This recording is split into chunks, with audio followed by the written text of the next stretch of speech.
It's the Obtuse Angles Wrestling Podcast with Kyle and Jeremy. Welcome, everyone, to the Obtuse Angles Wrestling Podcast. Jeremy, I am beyond excited about this episode. I was given a call from my brother Donnie P over here, and he asked me, would you like Brutus the Barber Beefcake to come by the studio? Did you say only hell yeah? I said, hell yes, I would. So, ladies and gentlemen, a man who literally, I think, has seen it all in the business. I mean, one of the few guys who was around for the meteoric rise of WWF in the 80s, WCW in the 90s. He has been wrestling. This is his fifth decade. Fifth decade. Please give a warm welcome to Brutus the Barber Beefcake. Hey, all right, brother. Thank you very much for those kind words. Absolutely, man. We are so excited to have you here, Brutus. And first of all, you're here right now. You're going to be promoting the Fan Fest going on in Louisville, Kentucky. Now, unfortunately, by the time this interview hits the airwaves, I think you'll just left. Okay. However, though, you were talking about you got a website that's under construction right now. Do you know the URL when that does go up, though? I don't got it yet, brother. But just keep an eye out. I'm on Twitter. I'm on Facebook. You know, I'm not hard to find. You're everywhere, basically. I'm all over town like a bad rumor. Exactly.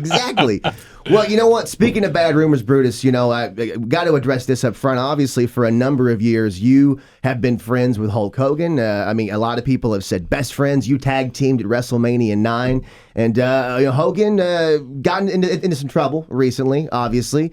Have you talked to Hogan about this? And not that I'm asking you to divulge your conversations or anything, but what's your take on the unfortunate scandal that's happening right now? Well, yeah, you know, we started in the business together back in '76. And can I say, the photos of you two together are some of the funniest things I've ever seen. Brothers. The Balea Brothers. Well, yeah. it was the Boulder Brothers, actually. The Boulder Brothers. There we go. The Boulder Brothers, and you know, so we've been friends for 40 years, and beyond that, because we grew up in the same neighborhood, went to the same high school, chased the same girls down the beach. Oh, I was a little faster, so I caught him. I caught more girls. Hulk tells the story, he was a little faster, right? No, he was a little chubbier. But you know, my heart goes out to his family and his kids, Nick and Brooke, and you know, because this is just turned to a real horror show, and you know, he absolutely, you know, said some things that, you know, should never be said in public or anywhere that the public's going to hear him. Absolutely. But, you know, I got to say, in his defense, that, you know, and Piper stepped up too on TMZ and said the same thing. You know, what we've said in the back of the bus on the tour or in the dressing room, or you know, after a night of drinking and everything, what people have said, if all that ever came out on the air, I think we'd all be in a peck of trouble, you know. And that drives me crazy, man, because so many people get on social media and they're so holier than thou. And you're right, Hogan never should have said those things, and nobody is condoning what he said. But at the same time, everybody has said stuff behind closed doors to friends, to family, that if it was recorded and written down in black and white, would get you into trouble. I think Paula Dean kind of learned that lesson the hard way too. Oh, absolutely. And it seems like all this stuff that people say, you know, early in their careers. I mean, it's almost like politics. Like anything you say or do, it doesn't matter when, it can come back to haunt you. Absolutely right. And Brutus, this all went down with Bubba the Love Sponge. And correct me if I'm wrong here, but he always came off, to me at least, as kind of a sleazy guy. I think there's no argument over that now, right? Yeah. Bubba, you know, his whole show, he's parlayed it and wrangled on Sirius Radio and up and down and all around. I mean, yeah, it was as sleazy as it could ever get. That's sex sold, and that was Bubba's forte, you know. And unfortunately, you know, he pretended to be a really good friend to Hulk and his family, and took care of his kids and did a lot of stuff for him. But at the end of the day, he stabbed him in the back with a telephone pole. And that's what he referred to as his retirement, right? Yeah, was a lot of this mess. Bubba says, "Yeah, I'm going to retire on this," as he held up the videotape. See, I didn't recording, realize that. I didn't, because when the video leaked, honestly, I thought it was something where Bubba and Hulk had an agreement. Okay, you have sex with my wife, and then honestly, I thought that Bubba probably filmed it to go back and watch afterwards for some kind of cuckold personal use, right? For medicinal use, Yes. right? But it turns out it was a setup. It was a setup the whole time, man. Yeah, he got sucked in. Poor judgment. Moment of weakness, going through divorce. Oh, we've all been there. Head though. spinning, just out of control. So it was life out of control. But let's move on to something else. No, absolutely. I agree. I wanted just to give my condolences to the family of Roddy Piper, who passed, this past week, and we're all going to miss him. Such a huge loss. What a great friend he was of mine for 35 years. Oh yeah. His family. I've been to his home in Oregon, and I was just with him last summer for a couple of events, and we had the best time, did some podcasts, me, him, and Jimmy Snuka. First time ever those three players ever got together, and man, were the sparks flying, brother. We were mowing people. We were painting them up and down, brushing them, slapping them. I was putting the clippers and chopping them into itsy bitsy little pieces. We didn't spare anybody. Fair game across the board. And I'm still trying to get my hands on those podcasts, bud, because that's some good memories there, buddy. Well, can I tell you that seeing you go into full beefcake mode, I'm a that just happened. Yeah, on the Obtuse Angles Wrestling podcast, that literally just happened. And what you just saw, and what you couldn't see if you're listening, was he picked up the clippers, because you have the clippers here too. Always, man. I became a 9-year-old boy. And can I say this? Like, I hope that you take those everywhere. In my mind, like, you take them in the bathroom, you take them to the doctor's office, like, you take them to the grocery store. You've always got the clippers ready. And what you can't see is that I'm sitting right next to him. I almost lost an ear. I had to jump away a little bit. Well, now you're talking about Piper. You were involved in one of Piper's biggest moments in the biggest wrestling show ever, WrestleMania 3. Piper and Adrian Adonis, and what we thought was the retirement match. Right. You came in and you gave Adonis a clipping, right? Yeah. Oh yeah. Well, the odds have been tipped a little in Adonis's favor, so I made a command decision and took it upon myself to go out there and even the playing field. Yeah. And make sure that Piper would prevail, of course, and then he in turn returned the favor, handed me the shears, handed me the shaver. And I went into panic mode. I got to tell you for a second. I went into full panic mode because that Adrian Adonis's hair, God rest his soul, he's not with us anymore, was so nasty, greasy, like it had motor oil in it, that those clippers they gave me, the little battery-powered clippers, wouldn't do anything. I noticed. They wouldn't do anything, and I was panicking, and then somebody finally, screaming, threw me a pair of scissors, and then I took those scissors and went to town, started hacking and whacking and all over his head. Yeah. And then, things progressed from there. But and then you became the barber after that, right? It was not long after that. I got to say, talk about performance anxiety. I mean, when you're shaving his head in front of 93,000 people and it's not working, 100,000, brother. 100,000, brother. 300,000 people. Yeah. I could a million people. A billion people. I could not keep my cool, man, but you did it. Yeah. Jeremy and I were talking before we started the interview. I cannot think of another guy who has been around and saw and hung out with as many people and saw the ups and downs of the business like you. I really can't.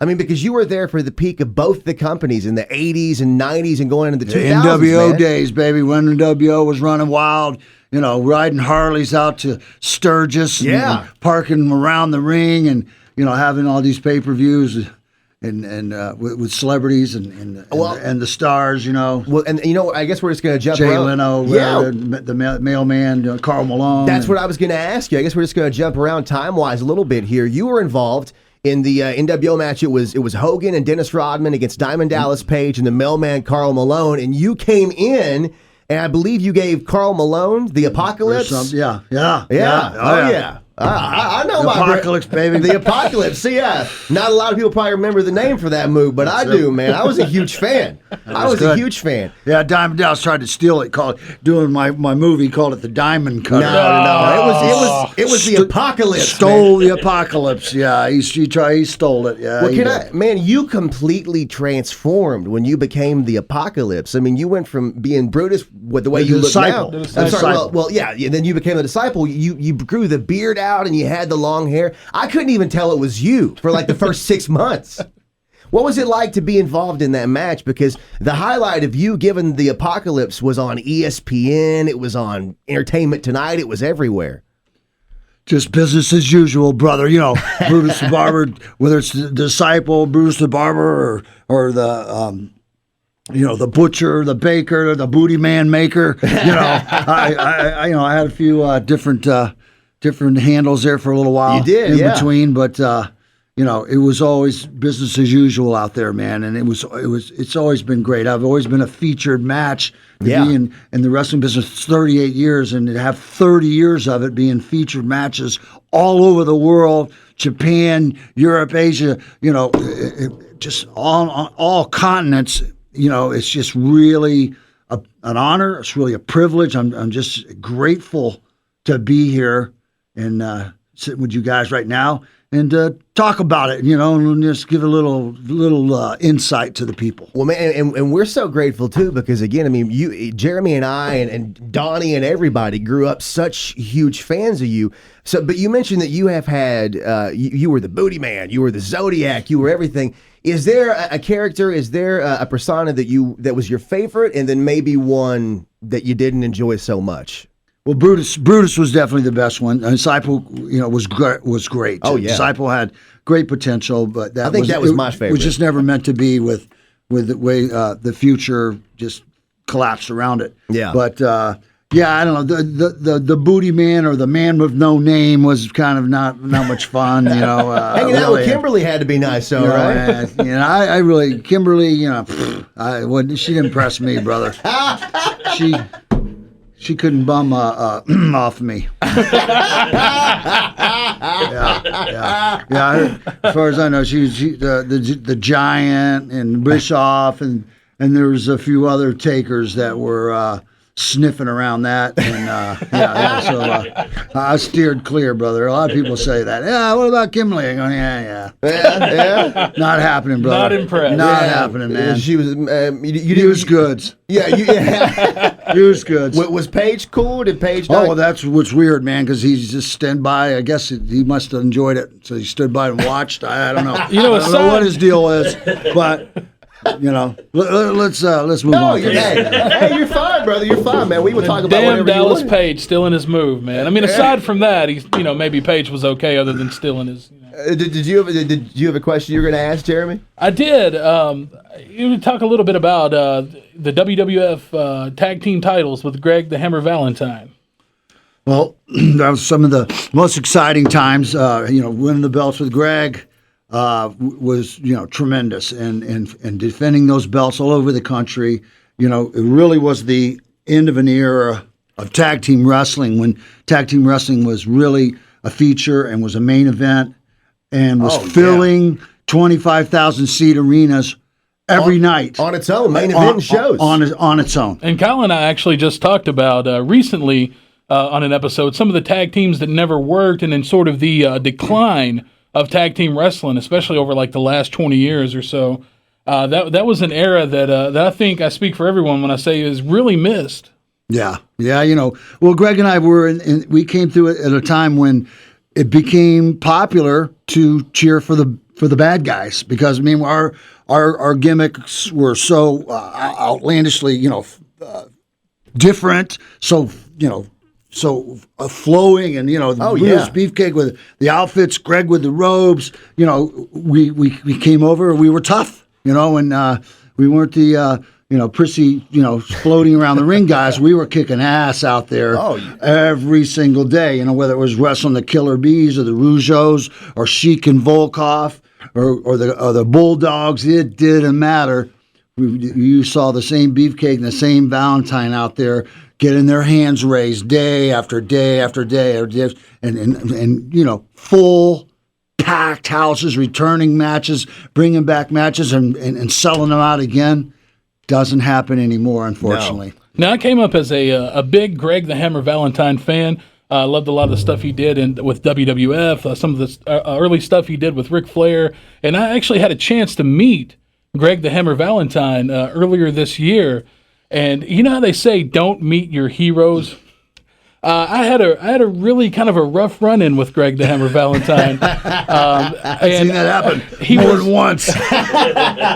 And it was so disheartening because, for lack of a better term, he was kind of an asshole. Now, is this Greg the Hammer Valentine? Am I right here in assuming that this is him all the time, or was he maybe just he didn't have his coffee that morning? Was he having a bad day? Could be having a bad day. Greg, really takes a long time. A lot of people never understood Greg. You always had this look on his face like he was pissed off. He did. Yes. Even when he won, he had his hand raised. He had that pissed off look. And, even when I'm telling him how big of a fan I am of him, he's sitting there staring at me. He's got a look on his face like he's trying to crack a safe. That's just Greg. And Greg would give me that look too, and I'd just smack him. And say, all right, Greg, damn it, get it together, knock man. it off with a bullshit. Go. And then he'd get a big smile on his face. He got that from he's a second generation, wrestler. His father, Johnny Valentine, also a legend in the business. And his dad was a notorious for ribbing. And Greg, he just kind of took that to be his own after his father passed, and he just liked to screw with everybody. What were some of the ribs that Greg pulled? Because we talked about some of the legendary ribs on this show before, like Mr. Fuji removing the car engine from a guy's car. That's one of my favorites of all time. But what did Greg do? I think what Greg did is he took these guys. He had the room key.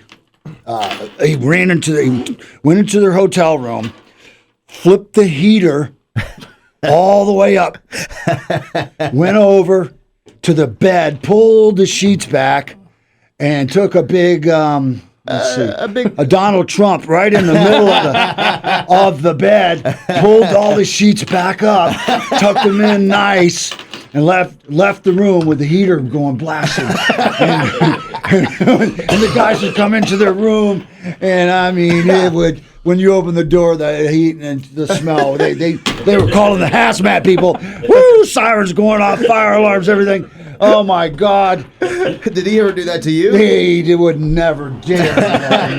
He knew better. He's got the clippers. He's got the clippers. I have weapons of mass destruction here. Can cause irreparable damage to certain body parts, which we won't speak about. But to combat his we weapons know of what I'm mass talking destruction. about. Yeah, I'm pretty sure that we just watched Brutus the Barber Beefcake cut a promo on Greg the Hammer Valentine on the show. That might be at WrestleMania next year. This might be the start. well, I did hear a rumor they're doing tag teams at Hall of Fame this year. That's right. Greg's already in, but I don't know how they could do tag team Hall of Fame without putting us in. I don't know how you're not in the Hall of Fame yet. I don't know. Well, let me ask you this, because you were talking about ribs, and again, we said that you were around everybody, maybe more than anybody.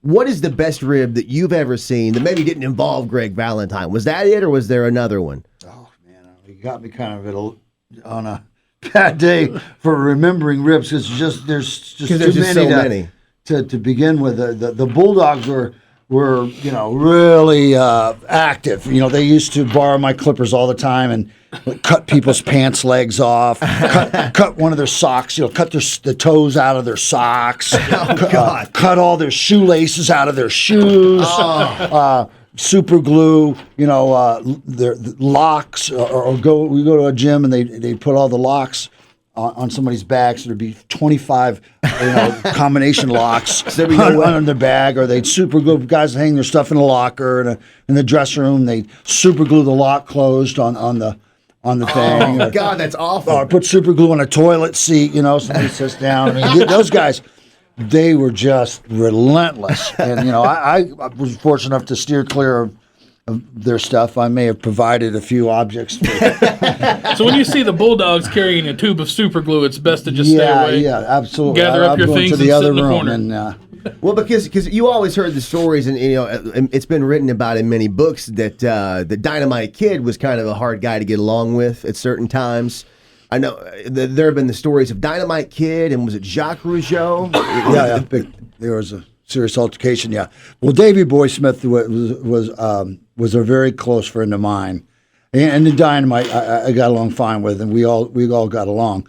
I stayed in Calgary, a dozen times, and every time I stayed with Davey Boy, once with Brett, once with at the Hart's house at the home with Stu, and had dinner with the whole family, and all the kids and saw the wives, dungeon. and the whole menagerie was there. It was a great time, it was a great privilege. The Harts, were part of my growing up in the business and everything, and. Did Stu still have the pet bear? Oh yeah, and seeing Stu in action was really something, And but Dynamite was just a different kind of guy, And he came up in era. I met him the first time in Japan, and he was just a tough as nails guy, and just really took his wrestling business serious, and didn't like to, guys would complain a lot about him, saying, that he would hurt them. He was too stiff and everything, because he only had one speed, and that was full blast, wide open. And so Greg and I had to make him a little more than just the one-dimensional guy that he was, to make him a tag team partner for Davey Boy, and to make him a potential to be a main event wrestler. Right. To bring him to the caliber that he needed to be, on featured and main events and semi-main events all over the country, because he didn't have the skills to accomplish that. He used to be banging all these Japanese boys in Japan, and was a whole different thing. He wasn't a featured match over there wrestling a higher echelon. What did you help? What did you add to maybe to his in-ring game to bring him? Well, to that we just level? slowed him down, just showed him a little more, brought him down, showed him a little more showmanship, got him to appeal a little bit more to work to the crowd a little bit more, and not just go blah, blah, blah, blah, blah, slingshotting all over the ring. A more American style than the Japanese style. Exactly. Had to get Americanize him, and and orient him to our style of wrestling, and then once he he mastered that. Once they got that, then they became a accomplished team. Oh, they did, a main event team. I mean, it's a damn shame that he got injured and his career ended so quickly. Yeah, he's been in England now for years and years. I heard he's in a wheelchair and he's in pretty bad shape. He's not doing well. Well, talking about hard times, you have one of the most harrowing stories. And I've actually talked about this on the show before. I had the pleasure last year of meeting you, watching WrestleMania 30 with you, and you told us the story about the parasailing accident that happened to you. And I didn't realize how vicious it was until you told me the story. You want maybe take us through that, or I mean, because that was just insane. And you don't have to go into all the grisly details and relive it or anything, but I just never realized how bad it was. Well, to be honest with you, brother, it was a life-ending accident. I shouldn't be here. Only by the grace of God itself. It's a miracle several times over that I was able to recover it all. I have 8 strips of titanium, 32 screws, and there goes my phone in my pocket. maybe it's the doctor calling you right now to remind you what happened. Oh, it's my wife. Oh, that's okay. You take that if you want. That's okay. Okay. But I hope she doesn't listen to this podcast, by the way. But the doctor took care of me. He was from Armenia. He's the best palate reconstructive man in the world. My face was completely crushed, and there was really no hope. They never operated on a living person, done this type of surgery that survived. Oh, my God. So I was really an experimental deal, and glad to say that it all worked out. I mean, they were horrified I was going to go back into wrestling, obviously, because they said it was possible for me to be a wrestler again. But I was able to leap that hurdle along with about 1 million other ones and recover, get back in the game. Make a ton of movies, TV shows, and Thunder in Paradise, one of my favorites. Yeah, I love that show, man. I did. We made 2 Navy SEAL movies, with Carl Weathers and Shannon Tweed. I didn't know that. Billy That's Drago, awesome. Billy Blanks. We did a lot of. I did a lot of stuff. Been in a lot of movies. Done a lot of stunt work. I'm a diver. And really stunt driver. You name it. A stunt driver? Oh yeah, I've done everything. Boats, cars. watercraft of any kind, motorcycles. Yeah. What kind of stunt driving have you done? I mean, like for movies, from really? television, No, yeah, I all didn't these know things, that. Yeah, I used to double Hulk. I doubled Hulk in all his movies. Yeah, that's the Spartans, baby. That's it. Yeah. Oh. Didn't know you were a Spartan fan. Absolutely, I was a Spartan in my former life. See, but I've heard that before. You were Hulk stunt double in what, like Suburban Commando? Every movie ever made. Every movie. Except for the ninjas on Magic Mountain or whatever, because I was working. They wouldn't let me off. Really? But I mean, that's got to be good, though, right? I mean, that you were in such a prominent position at the company at the time, they were like, no. Well, do you still keep in touch with Hulk? You still hang out with Hulk? We don't get to hang out that much anymore, but I do, still, stay in touch with them. We live in the same area, so that's awesome. Well, now and we're approaching the end of the show right now, Brutus. Thank you again so very much. You have no idea. Maybe ask you a couple more questions before you get out of here. One, what is your favorite time that you ever had in the wrestling business? A story, a match, or whatever. God. Brother, I've had 10,000 matches, so it's, I'm lucky, one of the lucky ones. That's my career's been always good, always positive, always successful. There really haven't been any down stuff. Everything's great. I would like to take a second and just wish my daughter Alana, who's going to start college in Connecticut this year. It's a nursing college in Connecticut. Oh, wow. And I just want to say how proud I am of her. That's amazing. And she's a 4.0 average. Oh. She's going on a full scholarship, and I love her very much. And we wish her the best of luck. And I know she's gonna do great. And if you want to hear a quick funny story, it was with Andre the Giant, and we were returning home from Japan on 747. And as I know, you could probably know Andre at 7'4" and 650 pounds didn't fit in the restroom on an airplane. Well, I'd say you can barely fit in. It's so small. You're a big guy. Well, You're a muscular guy. On the jumbo jets, they were fairly big. I mean, you could actually get two people sometimes in the back of those. The Mile High Club, I think that's where that was born. Yeah, and you have in the past, I'm sure. But Andre couldn't fit, so he always usually made sure, because he traveled over there a lot, and that he would always take care of business before he left. Well, I guess this time something happened, and just he just couldn't hold it. And so they had to rig up a garbage bag back in the back of the plane, inside the station where the flight attendants prepare stuff and drinks and all that. Yeah, and they rigged up this big giant garbage bag. And pulled the curtains back, and then the sounds that were coming out of the back of the plane, and then I got to tell you, the smell that came out the back of the plane.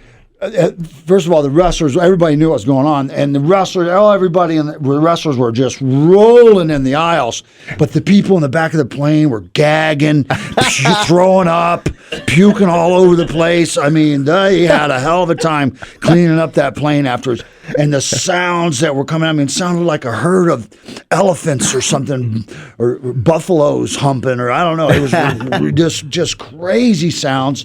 And the smell, and those poor girls that had to twist up that bag and I was figure out. Say that. I think at least what they could do is on that plane they have a galley below where they store stuff, that they were able to take it and store it below decks. Because I was going to say, I thought that they always released it, and if that happened, they'd probably take out a Circuit City. Oh my God, they could have dropped that. It could have taken out a small country. That's funny because it's. When you first started telling the story, and it's good to know that the flight attendants got a little more innovative, because when you first started telling the story, I just imagined Andre the Giant standing back in the hallway and just firing right into the bathroom on the airplane. Yeah. Now, I mean, we've all heard the rumors that he could drink over 100 beers. He set a record, 152 beers at a sitting. Over 10 gallons. Did you see him do it? I mean, did you see him drink that much? I wasn't that particular one. I've seen him drink 50 like that. Oh, my God. No problem. That's unbelievable. Just sit down and drink a case of wine. And A case of wine. a bottle of scotch, and then a bottle of whiskey, and then 25 more beers. And oh yeah. Did anybody ever try to hassle Andre? I mean, They might have. He just probably farted on him, and that was it. And he just turned around, fart, and it just blew him right out there. He go rolling right out the door, and people just slam the door. Okay, here goes another one. I mean, I'm sure that did you ever work Andre in the ring? Oh, absolutely, many times. He was a professional. He was around for so long. But were you ever intimidated? Because I mean, you're in the ring as big as you are. You're in with a guy that if he wanted to could pop your head right off. His hands were so enormous. I mean, the sheer weight of him. If he stood on your leg or stood on your bones, he'd just crack them, just break them, like snap them like twigs. You know, I was lucky he liked me, and I tried to make sure I always kept it that way. Yeah. Jake the Snake worked with him, and he was definitely afraid of snakes. And Jake, I guess, didn't really realize how serious Andre was about the snake thing, and he put the snake on Jake. And then I saw Andre torture Jake every single time we got in the ring and battle royals and these matches Jake was wrestling Andre in, and I mean, torture him. Just get him up or next to the ropes, and Andre would stand on him. That's what I've heard that. But he put some of his weight on the ropes because he would have crushed him flat like this piece of paper right here. But I mean, he used to. Jake had that long, stringy, wet hair, and Andre would have him down and just put his boot right on a big clump of his hair, and just grab him by the chin, the back of his head. And just go, we're fucking funny now. Pull him up, then you just rip a big splotch of hair right on the back of his head. And I would just be I'd be in the out, just going, oh. That has to be the best Andre story I think I've ever heard. That's beautiful. Because I always heard that he would rib guys inside of the ring. I mean, he'd step on them, he'd shove their face in his ass or sit on their face. Well, Buddy Rose in Portland, Oregon came out, and we're having a big battle royal. Andre came in every year to the territory, and we had that's not where Piper lived. Piper might have been there, but I don't think he was in the Battle Royal with us. Because Piper wrestled there for a long time. He lived up there in Oregon. Yeah. And Andre came in. Buddy Rose, Andre's playing cards, as always, sipping on a bottle of wine. And Buddy Rose liked to pull ribs. Buddy Rose comes walking in with a napkin in his hand and the biggest freaking turd I've ever seen in my life. And I mean it. Just enormous. And I saw him coming, and guys were just running and everything. And the Giant ain't going to get up and run. He came over and put that turd in front of Andre and said, "I'm just to get that turd away from me." And he just held it there, and finally took it away. And then we got in the Battle Royal, and Andre got Buddy down. Everybody was just piled him. And Andre got Buddy down, and Andre's hands, his thumb, like I put my two thumbs together, and that's the width of his thumb, but not the girth of his thumb. I mean, and Andre had Buddy down, and he took his thumb and shoved it right up Buddy's butt. I've heard that. And Buddy was screaming bloody murder. And we were all trying not to laugh so hard that the promoter was going to fire us all. But, I mean, it was hilarious. And when Andre finally let him up, he just rolled out from the ring and ran as fast as he could back to the dressing room. And a regular size thumb would be bad enough, but an Andre the Giant thumb, there's the Spartans going off. Spartans are always with me. What in God's name was Buddy thinking? Ribbing Andre, not just ribbing Andre, but bringing a turd into Andre the Giant's face. That was Buddy. He didn't think. Is he still with us, or has Buddy passed away? Buddy's dead too. Yeah. Buddy's dead too. I was going to say I'd love to have him on the show and ask him about that. Well, because I read Piper's autobiography, and again we were obviously talking about Piper earlier, and he talked about some of the ribs that happened in Portland. He said that the promoter there, Piper, put a cigar up his ass one time and then put it back down. So when the promoter came in, he smoked it, and he said, "God, the whole room smells like shit." Yeah, I was there. Oh, you were there? You saw that? There's a lot of sodomy in the business, apparently. Yeah, that was when one of the brothers of, let's see, the guy, what was his name, that ran the Portland territory, there was a couple brothers. Yeah. And the one that ran the other town, one of the smaller towns, old codger, and he always had the cigar. Yeah, and that was the rib. And he took the cigar.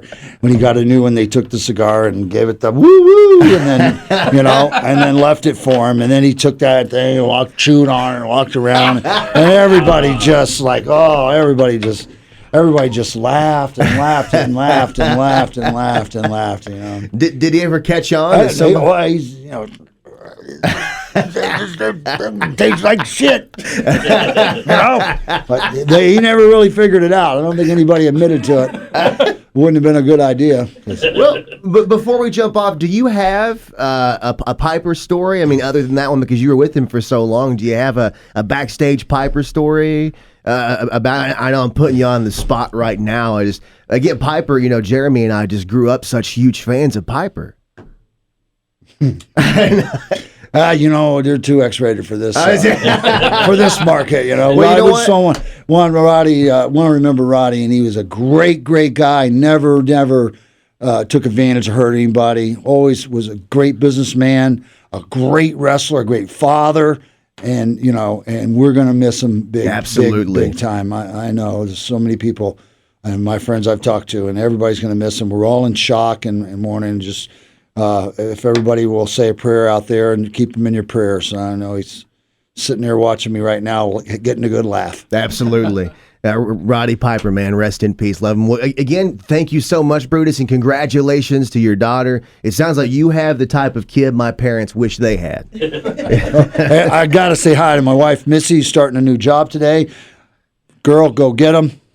Fire it up, fire it up, fire it up, fire it up. Go get them. Jeremy, do you have anything that you wanted to say? I feel like an asshole. You haven't talked, but I mean, I've been sitting back a 9-year-old boy just watching Brutus the whole time. I found out that we were going to have Brutus on the show, and I got to ask him about Greg the Hammer Valentine, so I'm all set. For some reason, that was the first one. Yeah. We talked about a couple of questions before we went and started recording today, and we covered most of the ones that I brought up earlier. So. Absolutely. Well, again, good. I just wish you would learn to shut up sometimes. My girlfriend wishes I would too. You got excited. I got excited. We got Brutus Beefcake in here, man. Well, again, thank you so much, Brutus to Barber Beefcake. You're welcome, brother. Thank you. A website or a Twitter or anything that we can reach Brutus is on Twitter. My Facebook has now down to a fan page, but it's under my real name, Edward H. Leslie. Edward H. Leslie. Well, check him out, all the places he's going to be. I'm sure he's coming to your town for a fan fest. You can buy merchandise. Jeremy, this was a great episode. Absolutely, man. Piper, Hogan, all the issues we covered. I'm just loving it. I'm a pig in shit right now. Permanent grin. We're going to see you guys next week. Please like us at Obtuse Podcast on Twitter. Like the Facebook page. Subscribe to us on iTunes. And Jeremy? Not to mention supplemental material. For all the supplemental material, videos, and we're going to be putting plenty of Brutus videos on Facebook and Twitter too, reliving the amazing career so far. Brutus, 5 decades in the business. We'll see you next time, Brutus. Thanks a lot, brother. Thanks for having me.